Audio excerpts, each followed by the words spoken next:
যখন একজন মা হারায় তার ভালোবাসা, হারায় তার বিশ্বাস, তখন জন্ম নেয় ভয়ঙ্কর এক ছায়া।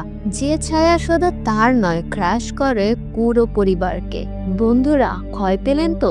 এমনই এক মানসিক আতঙ্ক আর অদৃশ্য সত্তার গল্প নিয়ে আজকের ভিডিও। তাই শুরুতেই বলি, যদি এমন ভৌতিক কাহিনী ভালোবাসেন তাহলে এখনই চ্যানেলটি সাবস্ক্রাইব করুন এবং ভিডিওটিতে লাইক দিতে ভুলবেন না।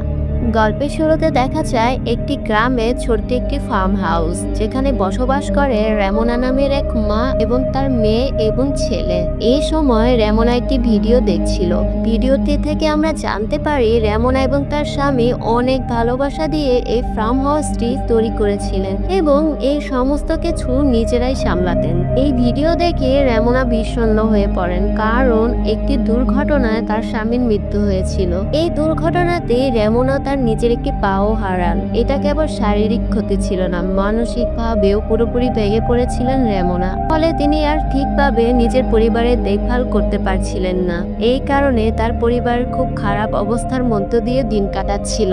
এমনকি ঘরের কাজকর্ম করতে হতো টেলর নামের তার ছেলেকে। তবু রেমোনার আচরণ ছিল খুবই কঠোর সবার প্রতি। প্রতিদিন ঘুম থেকে উঠে এসে বলতো একটি কথা, আমাকে শক্তি দাও। রুম থেকে বের হয়ে রেমোনা দেখলো টেলর বেশিরভাগ কাজই করে ফেলেছে, তবে ঘরের অনেক কিছুই শেষ হয়ে গিয়েছে। বাড়িতে ছিল না বিদ্যুৎ।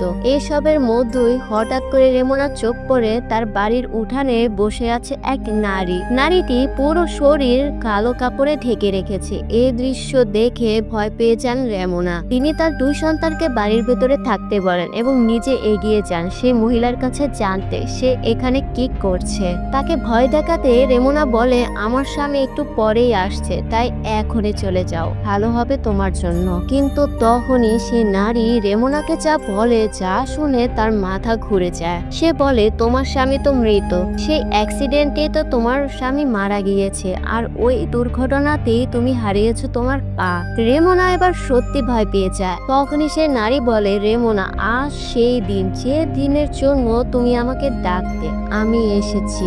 রেমোনা কিছুই বুঝে উঠতে পারছিল না। ঠিক তখনই নারীটি তার রক্তমাখা হাত দেখায়। ভয়ে রেমোনা দৌড়ে যায় তার গাড়ির দিকে। গাড়ির মাধ্যমে সে মোবাইল চার্জ দিয়ে পুলিশকে ফোন করতে চায়, কিন্তু সমস্যা হলো এই সময় তার গাড়িটিও স্টার্ট নিচ্ছিল না। ফলে ভীত হয়ে রেমোনা ফিরে আসে ঘরের মধ্যে। রেমোনা ঘরে ফিরে আসতে তার সন্তানরা তাকে জিজ্ঞেস করতে শুরু করে, মা, ওই কালো কাপড় পরা মহিলা কে? কিন্তু রেমোনা কিছুই বলে না, তাদের ধমক দেয় এবং চুপ করিয়ে দেয়। তবে সন্তানেরা বারবার প্রশ্ন করে যেতে থাকায় রেমোনার রাগের সীমা ছাড়িয়ে যায়। সে হঠাৎ করে জিনিসপত্র ভাঙতে শুরু করে এবং তার সন্তানদের উপর চিৎকার করতে শুরু করে। এরপর সে উঠে দাঁড়ায় এবং ঘরের সব জানালা দরজা বন্ধ করে তালা মেরে দেয়। তারপর বসতেই তার পায়ের ক্ষতস্থানে ব্যথা অনুভব করে। রেমোনা দেখে সেলাইটা কিছুটা খুলে গিয়েছে। তখনই সে লক্ষ্য করে কালো কাপড় পরা সে নারী এখন আর একটু ঘরের কাছাকাছি চলে এসেছে। এটা দেখে সে ভাবে সে হয়তো তার কুকুর চার্লিকে ঘরের ভিতর নিয়ে আসেনি। তাই সে বাইরে যায় চার্লির খোঁজে, কিন্তু দেখে চার্লি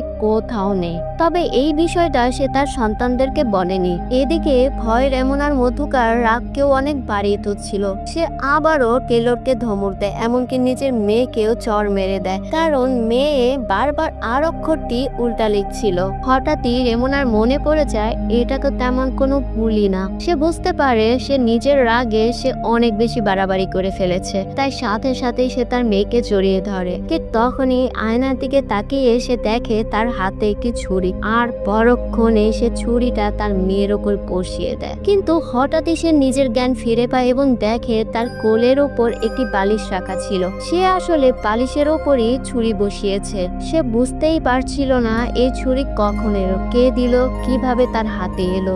এদিকে টেলর তার মায়ের পেছনের এই দৃশ্য দেখে আরো অনেক বেশি চিন্তিত হয়ে পড়ে, কারণ সে জানতো তার মা এখন মানসিক ভাবেও ঠিক নেই। তাই সে একটি উপায় খুঁজতে থাকে কিভাবে এই সমস্যা থেকে সমাধান পাওয়া যায়। রেমোনা তার মেয়েকে রুমে নিয়ে যায় আর টেলর চুপে চুপে ঘরের বাইরে বেরিয়ে যায়। সে পাশের ফার্ম হাউসে গিয়ে সাহায্য চাইতে চায়, কিন্তু টেলরের দুর্ভাগ্য, গাড়ি আগের মতোই স্টার্ট নিচ্ছিল না। এই সময় রেমোনাও সেখানে পৌঁছে যায় টেলরের খোঁজে এবং প্রচন্ড রেগে যায়। সে সে টেলরকে জোর করে ঘরে টেনে নিয়ে আসে, কিন্তু এবার টেলরও রেগে যায়, কারণ সে বুঝতে পারে তার পুকুর চার্লি বাইরে নেই এবং রেমোনা নিশ্চয়ই কিছু লুকাচ্ছে। টেলর এবার তার মাকে জানায়, তোমার কিছুই হবে না, আমি সবকিছু ঠিক করে নেব।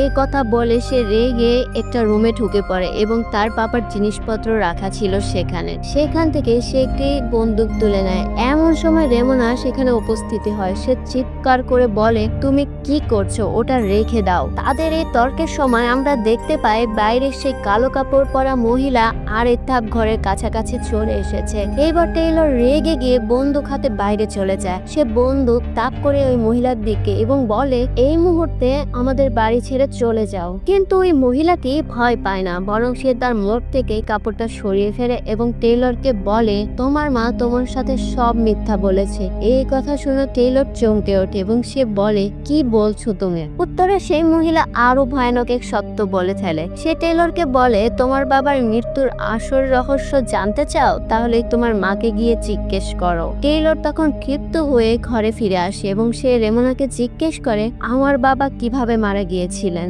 রেমোনা তখন তার ছেলের আচরণে ভয় পেয়ে যায় এবং বলতে শুরু করে। সে বলতে থাকে, সে রাতে আমি আর ডেভিড একটা রেস্টুরেন্টে গিয়েছিলাম। তবে রেমোনা খুব একটা খুশি ছিল না। ফার্ম হাউসে থাকা তার কাছে আর ভালো লাগছিল না, কারণ এখানে অনেক কাজ করতে হতো। অন্যদিকে ডেভিড শহরের 9টা ও 4টা চাকরি ছেড়ে এখানে থাকার সিদ্ধান্ত নিয়েছিল। সে বাড়ির কাজকর্মেও ক্লান্ত হয়ে পড়েছিল। যদিও সবাই এখানে এসে স্থায়ী হতে চেয়েছিল, কিন্তু রেমোনা ঠিক মন থেকে খুশি ছিল না। তাই সে চেয়েছিল আবারও কোথাও অন্য জায়গায় চলে যেতে, কিন্তু ডেভিড তা মানেনি। সে বলে, এত তাড়াতাড়ি আবার কোথাও চলে যাওয়া সম্ভব না, সবাই তো কেবলমাত্র এখানে মানিয়ে নিয়েছি।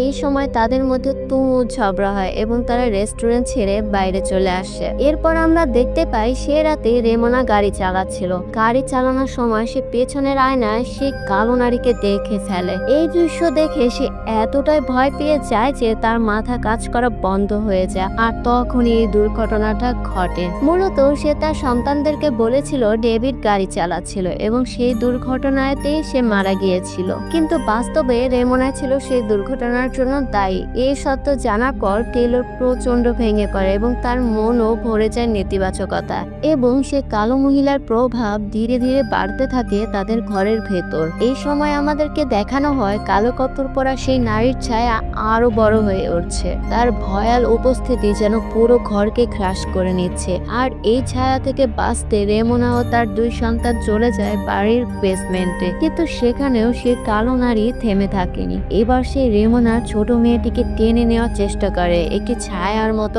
আকর্ষণে। মেয়েটিকে তারা ধরে রাখলেও সে ক্রমাগত টেনে নেওয়া হচ্ছিল। ঠিক তখন টেইলর দৌড়ে গিয়ে সেই জানালাটি ঢেকে দেয়, যার মাধ্যমে কালো নারী মেয়েটিকে নিয়ন্ত্রণ করছিল।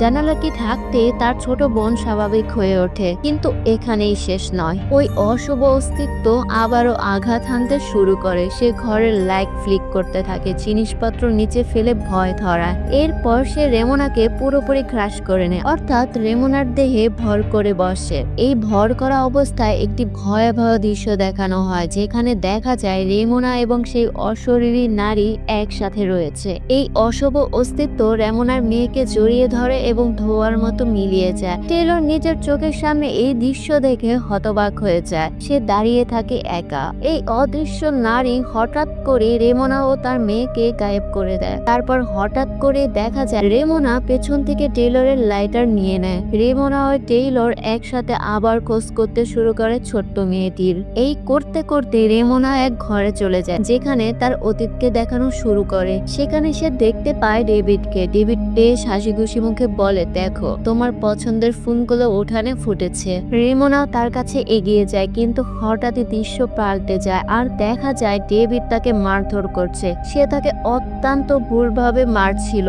এর পরের মুহূর্তে রেমোনা নিজেকে দেখে উঠানে বসে আছে, কালো কাপড়ে ঢাকা অবস্থা, ঠিক যেমনটা সেই অশুভ নারীকে দেখেছিল পুরো সময় জুড়ে। এবার রেমোনার সামনে এসে দাঁড়ায় তারই দ্বিতীয় রূপ, সেই কালো কাপড় পরা রেমোনা। এই দৃশ্যটি ঠিক সেই সময়ের প্রতিফলন যেদিন রেমোনা প্রথমবার সেই মহিলাটির সাথে দেখা করেছিল।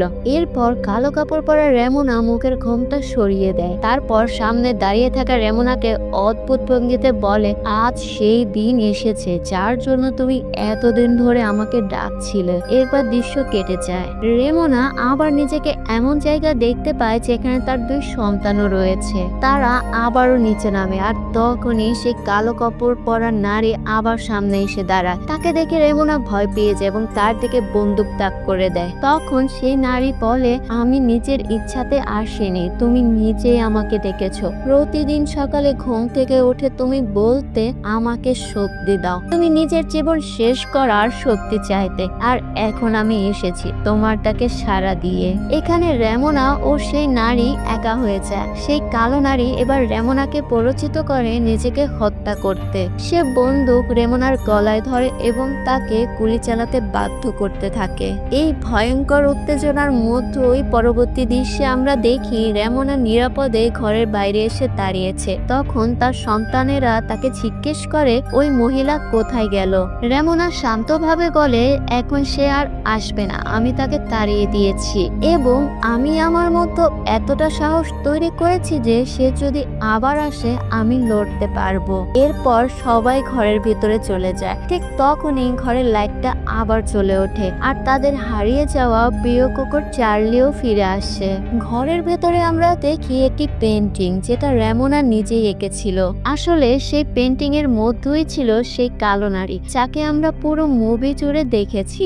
আসলে সেই কালো নারীই ছিল রেমোনার নিজের ভেতরের অন্ধকার চিন্তা, তার ভয়, হতাশা, ক্ষোভ, এসব নেতিবাচক আবেগ একসময় এমন ভয়ঙ্কর রূপ নিয়েছিল যে সেগুলো একটি জীবন্ত সত্তার আকার ধারণ করেছিল। এই অশুভ অস্তিত্ব তখন রেমোনার পরিবারকেও গ্রাস করতে শুরু করে।